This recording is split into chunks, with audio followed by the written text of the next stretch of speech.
So, My Hero Academia episode 17. Now, at the start of the episode, we got a little bit more of a flashback explaining why Iida decided to do something stupid, right? According to his brother, he is smarter than his brother.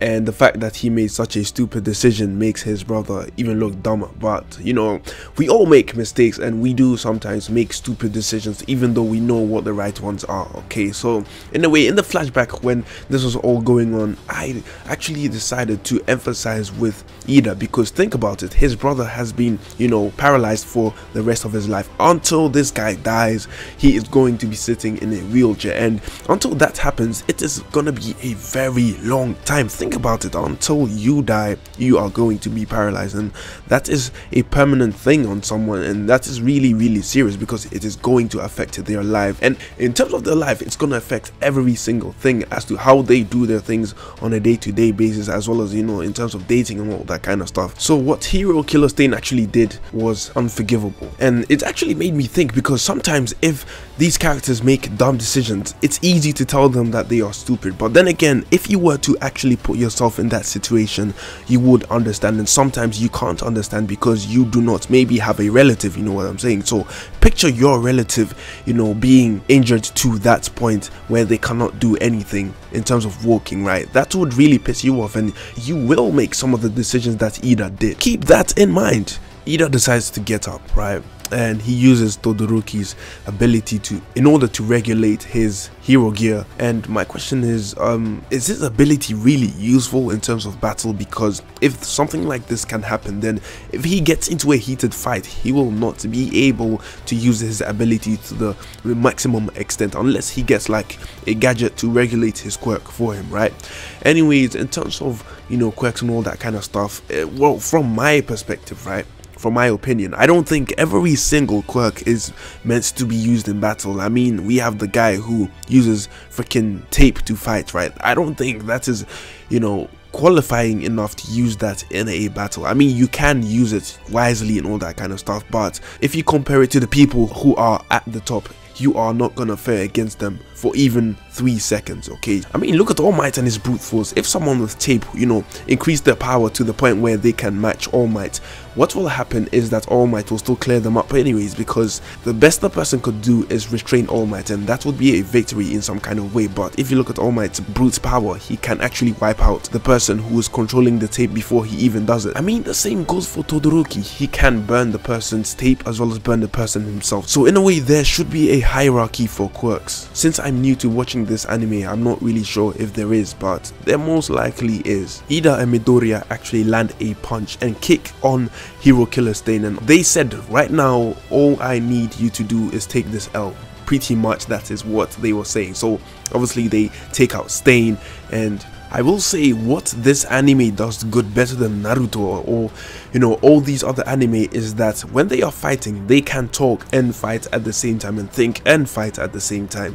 But in Naruto, what they do is they stand there and think for like 20 minutes, and then they might do a punch or a kick here and there, and then they might stop and talk to each other, trying to figure out their emotions, and then they can fight again. It's like either they fight or they talk, and in this anime they combine both, which is more realistic than other anime out there. By doing this, they relay action and information at the same time, which makes sure that every single fighting scene within this anime is not too dull or too boring. After the punch and kick, right, Hero Killer Stain is still conscious and he tries to kill Iida, right, and then they take him out again. So that was really awesome, and I'm telling you, the action sequences within this anime are awesome. So we skip on to another fight where Endevouor is fighting, and even though he's an arsehole, he still has some skill, and I really like the way he fights. So he finds out that the nomu can regenerate, and then he pulls off this move which is like a fatality in Mortal Kombat. His flames actually turn blue, and for those who don't know, blue fire is stronger than the regular orange or red one, or at least the temperature is higher in a way. So that was really awesome how he took him down, because the enemy can regenerate. And one thing about that is that the brain is the center of everything. Once you are alive, right, you will regenerate, but if someone fries your brains, then you cannot even think think, or your body is pretty much dead, right? So all the regeneration stuff does not work. And for those who actually watch Naruto and all that kind of stuff, we have characters out there who have jutsus which can help them regenerate, like Sakura's jutsu or Tsunade's jutsu. Now the only weakness to that jutsu is pretty much to slice off the person's head, or at least take out their brain, or give them some kind of hemorrhage or something like that, because if they cannot think or their brain does not function, then the whole regeneration thing does not matter, because even though the jutsu helps you heal, it does not regenerate limbs. Okay, so that is the obvious weakness to that jutsu. So there's a hero called Native.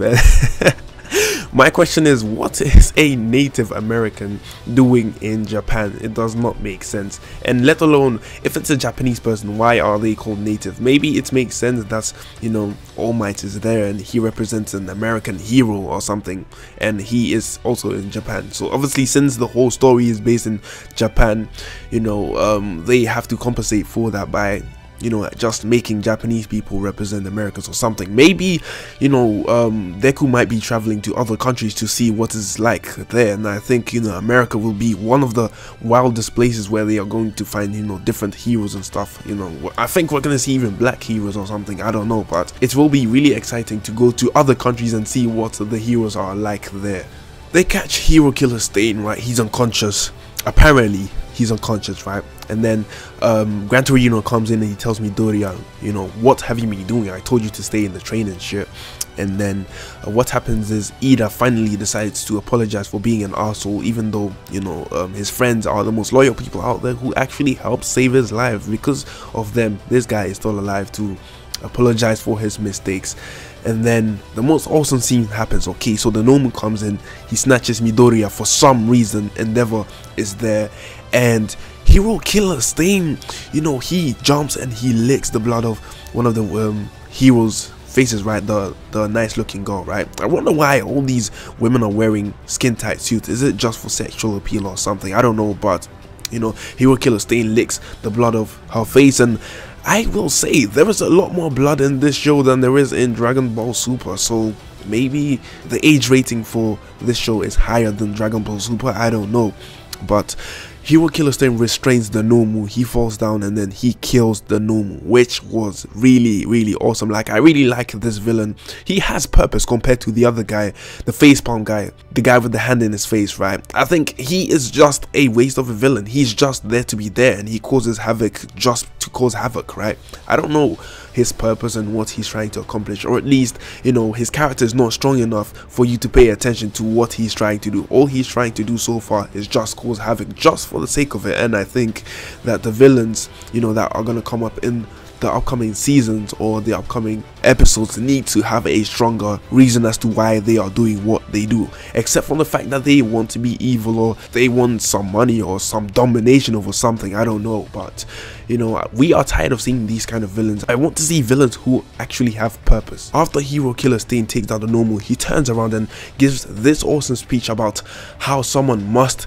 sacrifice themselves and bathe themselves in blood in order to cleanse this entire society of fake heroes. Now, in terms of fake heroes, what he's talking about is people who are in it just for the glory, and others who are in there just for the money. So in a way, he's trying to say that people are taking the name hero for granted, and they really don't understand what that name means. Now, as a hero, right, a proper hero, you should be able to risk your life and step in there to save people for the sake of saving people, like trying to help people, coming deep from your heart. And that is what he's talking about, not for the fame, and not for the money. And there are a lot of people out there who are, being heroes just for the sake of getting money, and it is not bad in any kind of way. But he is saying that, people who are actually worthy of the title of hero are those who are willing to risk their lives, and people who actually have the ambition to be actual heroes and not for the money and not for the fame. So, Ochako definitely fits into the category of trying to get money, even though it is for a good cause.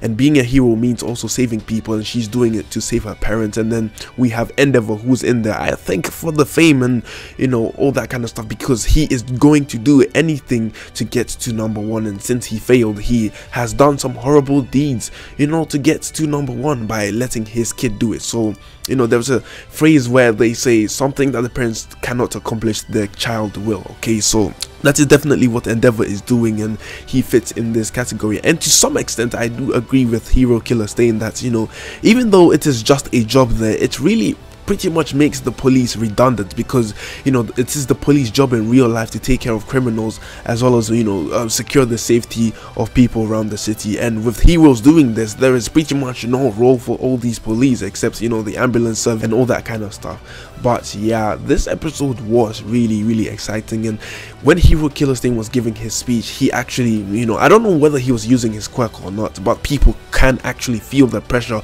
of what he's saying. And, you know, as an actor, I can say that if Hero Killer's thing was an actor, he would actually, you know, get a role which he's auditioning for, because as an actor, you should be able to, you know, get into a role where you can actually make people feel that way. I mean, there was that, you know, that sexy hero who actually dropped on the floor because she could feel the pressure of what, you know, Hero Killer's thing was talking about and how he felt from the inside. I mean, this guy was nearly unconscious, right? And he still managed to land a kill. So it shows how far this guy is willing to go just to achieve his goal, and that makes him a solid villain, at least the most solid villain we have seen as of yet in these seasons. I don't know about the manga though, because I do not read the manga, but I really like Hero Killer's thing.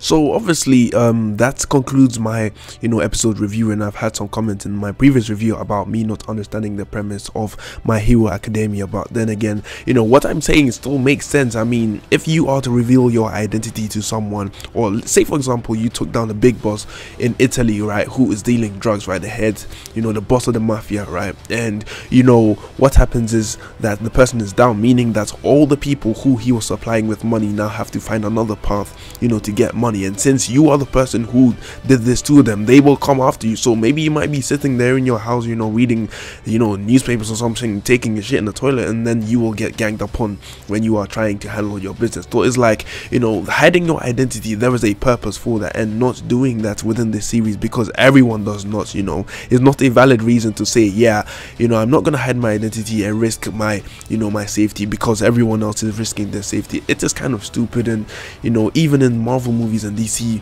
stuff, all that kind of stuff, they still do hide their identity, you know, because there is that danger still there. And you know, we even have like heroes like Tony Stark who does not, you know, hide his identity, but that is because he is rich and he can afford all that kind of security. But if you cannot, then you might as well wear a freaking mask. Okay, so for those people who say I do not understand it, you know, it makes sense to still hide your identity. So there you go. Let me know your thoughts in the comment section down below. You know, like, subscribe, and hit that notification button if you want to. With that being said, I have nothing more to say. Bye.